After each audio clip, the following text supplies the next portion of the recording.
लहरियासराय के बंगाली टोला में एंटेक्स transportation private limited के दरभंगा कार्यालय मतलब बंगाली टोला स्थित एक कार्यालय में अचानक देर रात आग लग गई, जाहि में प्रबंधक द्वारा बताओल गया जो लगभग 30 लाख रुपया नगद और लाखों के सामान जल का खाक हो गए।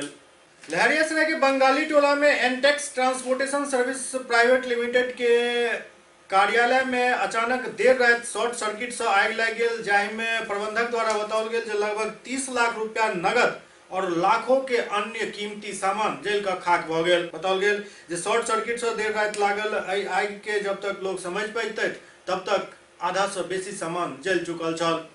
हमको 2 बजे गार्ड हमको फ़ोन किया, बोला कि सर ऐसे धुआं आ रहा है पूरा अंदर से। आए 5 दोस्त में फ़ोन किया था, आए देखे तो सब सामान लोग पूरे जितने भी अगल बगल के पड़ोसी हैं सारे सब आग बुझाने में लगे हुए थे। आए ताला खोले देखे पूरा धधरा लग रहा था लपेट का। फिर फायर ब्रिगेड को फ़ोन किया, वो 45 मिनट के बाद फायर ब्रिगेड आया, आग बुझाया। थाना प्रभारी भी आया, थाना भी आया था, सब देख के गए, आग बुझा। उसका अभी तक वही जो जला है सो पूरा सामने। क्या जला है करीब क्या जितना था 3 दिन का सेल था, सेल का था पैसा, जितना पैसा था प्लस मेरा वो जो बैक लॉक था, एक मिंत्रा कंपनी है, उसका कैश जो था 7-8 दिन से नहीं जमा हो रहा था। उसका अप्रॉक्स बोले तो गना करेंगे तो मिला लग 30-35 लाख के लास्ट में पूरा कैश चला। क्यों पैसा रखे हुए थे घर में, क्यों नहीं? सेकंड सैटरडे घर में रखने का अलाउ नहीं है हम लोग को, अपना पर्सनल पैसा नहीं है कि हम घर में रखेंगे। ऑफिस का गोदरेज था, सेकंड सैटरडे बंद था, संडे बंद था, मंडे को लगाना था।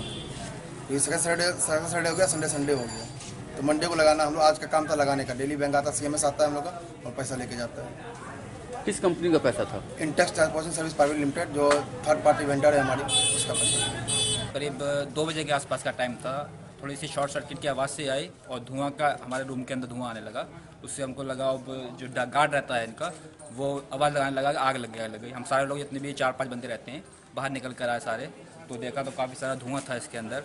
फिर आसपास के लोग भी सारे इकट्ठे हो चुके थे। उसके बाद हमने जैसे कोशिश करके अपने नालों से पानी है जो फायर ब्रिगेड को फ़ोन किया, उसके बाद पानी बाल्टियों वगैरह से डालना शुरू कर दिया। लाइन कटवा दी पहले बिजली की, और उसके बाद अपना प्रोसेस फायर ब्रिगेड आई। छोटी वाली आई थी पहले, एक और छोटी वाली आई, 2 आई, लेकिन जितना अपनी कोशिश कर सके अपने बाल्टियों से पूरा पानी को उसको बुझाने की कोशिश की। लगभग 1 से 1.5 घंटा लग गया अब आग बुझाने में।